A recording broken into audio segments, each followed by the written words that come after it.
Hello and welcome back to the channel. Thank you for joining me in another of my monologues today. And a big thanks to everybody who has been subscribed to the Vobes Show. This is my alternative account whilst I've been a naughty boy and said too many dodgy things on the Richard Vobes account. And that account will come back hopefully this week, actually. So watch out. Although I may keep this account going to do other things. I'm not quite sure what, maybe read out more of your letters and emails and things like that, or possibly do some bits and pieces about farming and things with the lovely Julia. And it's farming I want to talk about again today. And I mentioned in a video the other day about the no shame of these farmers who are putting out their land to solar panels, and we'll come back to that a little bit. And I mentioned about the artificial foods that are being designed for us to eat. Well, I had this email from a lady called Rachel, and I just wanted to read this out because it's pertinent to the other things that I want to talk about. So she says, "Dear Richard, thank you for your imaginative and investigative work. I am a fan reaching out to you from across the pond in Connecticut, USA. I saw your show, Synthetic Meats, and was wondering if you could do a follow-up explaining the cruelty-free, no animal environmentally low carbon impact production methods for producing this so-called healthy, eco-friendly, novel sourcing of meat and how it's achieved." And I thought, well, that would be interesting. So let's see what else she says. She says the initial cost of the first burger in 2013 was plus or minus $330,000. Currently, I found one source claiming that the cost now is around about $17 to $24 per pound. Now, I'm unclear on how the maths was added up, since the main component, no one seems to discuss, is FBS, which is fetal bovine serum. And we'll come back to that. It costs around $300 to $400 per litre to produce. 3 litres of fetal bovine serum is needed to produce 1 pound of meat. Of course, these figures do not include the rest of the costs, such as the electricity, labour, packaging, delivering, and all of the rest of it that would go into making this, whatever it is, this synthetic burger, presumably. Excuse me. She goes on to say, there's also the issue of this fetal bovine serum, FBS. This is, as I understand, extracted from the unborn fetus of a slaughtered pregnant cow. Again, I'm not sure how that's cruelty-free, as it may also be that the fetus's heart needs to be pumping for proper extraction of the blood. Well, that is ridiculous, isn't it? It sounds like you need to have an animal in the first place. I thought the whole point of this was to be completely animal-free, cruelty-free, environmentally free. If you need to then actually rear an animal to get the fetal bovine serum, you may as well just have the animal in the first place instead of going through this weird process, this sort of Frankenstein-type foods.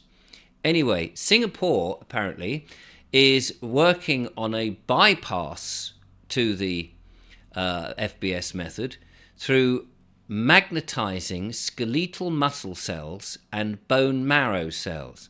I'm thinking that this may be, and here's a word that I'm not too confident about pronouncing, mesenchymal, I think it might be, mesenchymal stem cells, MCS, or MSC rather, but it was not mentioned in the report she was reading, nor what is the required condition of the animal from which these cells are extracted from. There is also the issue of the lack of nutrients in meat grown from single meat cell versus the diverse nutrients in a complete piece of animal muscle, which cannot be rectified by simply adding nutrients. The International Serum Industry Association has some information, and freethink.com has more information. Other sources are available, but she no longer recalls where they are. Anyway, and that was from Rachel. So thank you, Rachel, for that, and I appreciate that bits of information there. So,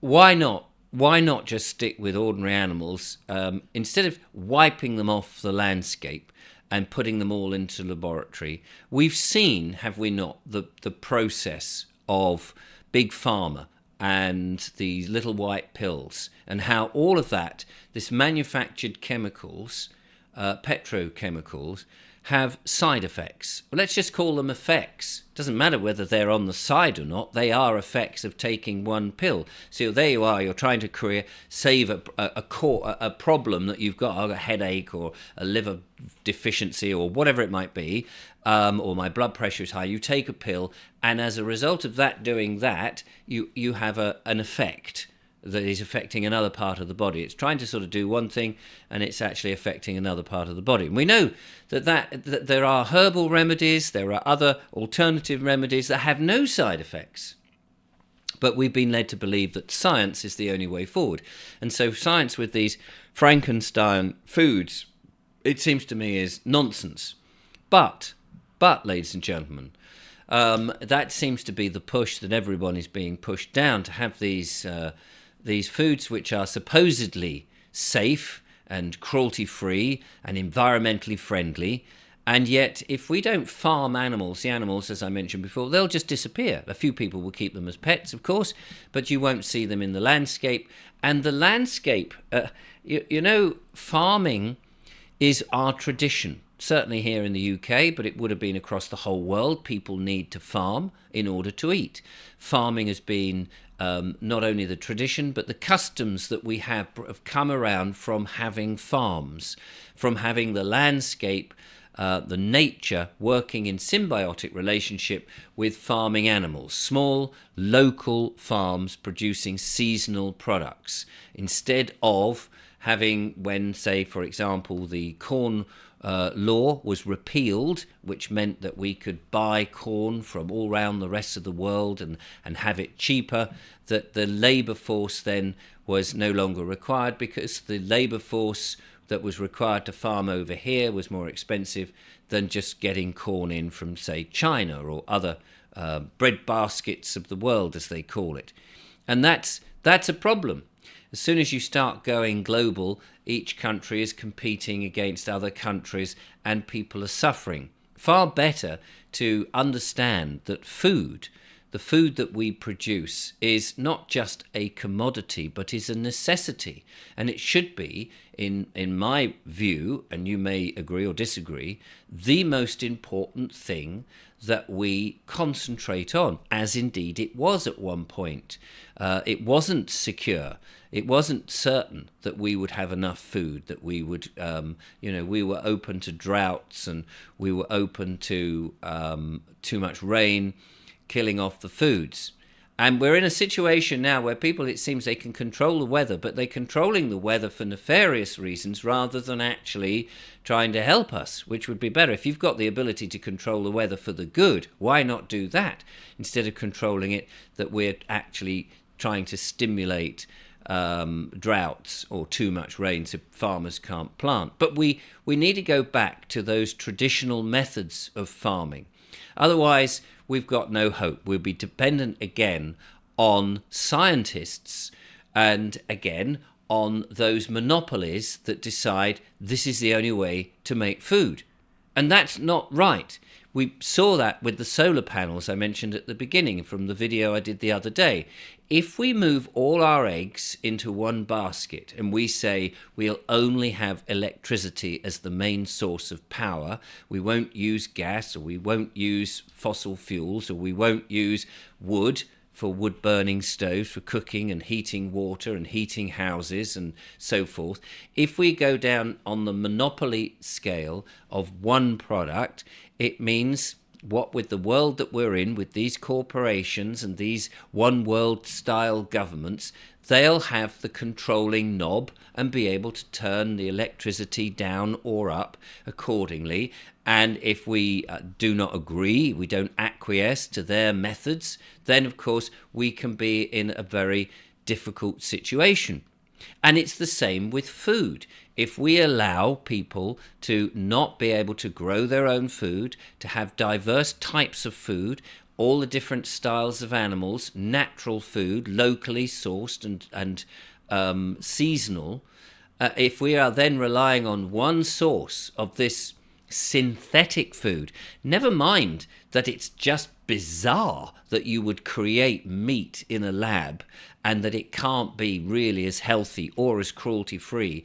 Never mind that, which is a huge issue in and of itself, but the fact that you would allow somebody else to be able to create your food and that you wouldn't have the independence to do it yourself should you choose to do so, then that is a completely wrong in my view. Now, you may disagree. You may be one of these people who thinks that a one world government and monopolies are the only answer, and just let somebody else create all the food and have that ability to sort of reduce your ability to buy it through sort of things like CBDCs, the central bank digital currency, programmed money, which if you've been said the wrong thing, you've expressed your own opinion and it's not the mainstream opinion, that it's disagreed with by the mainstream sources or the government or whomever, then you would be restricted on what you could buy.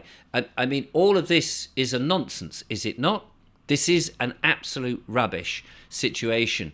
We need to get back to more independent farming, more grassroots situation where we, the people, are the ones that are making the decisions for our lives in our own environment, not one world governments, not people who seem to say, well, we have your best interest at heart. It's all for you. Give us all your responsibilities. We'll create the food for you.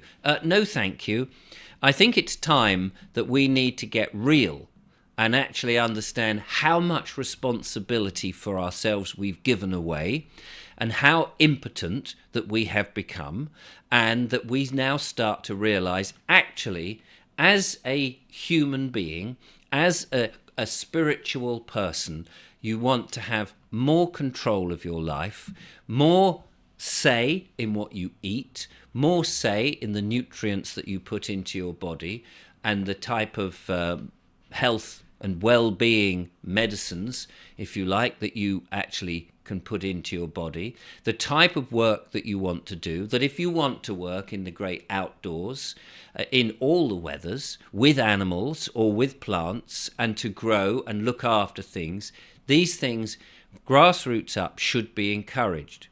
It is our traditions and our customs. This is where we have come from, and we have very quickly, far too quickly, removed ourselves from the essence of the earth, the essence of growing our own food, the essence of being healthy, and we have given away all that responsibility to others who are now saying, no, you can survive on these artificial things. Now, I think that's wrong. And I think that we need more than ever to be pushing back against the tyranny of others telling us what we and how we should be living our lives, and that we make the decision. We are the people of the land. We are the people who live here in these environments, in our communities, in our groups. We are men and women. We should, and I believe must, demand that we be left alone to form our own groups, to grow our own food, to grow our own communities, and live the lives that we rightfully have. No man is above another. And so no man should be telling us or controlling us or enslaving us and informing us how we should live. We're the ones that make the decision for our lives, and this is where we need to be. Thank you very much for listening. I'll be interested in your thoughts and your comments. Hope to be back on the Richard Vobes YouTube channel very soon. In the meantime, I thank you for your kind donations and keeping this channel, which is not monetized at all, up and running. See you next time.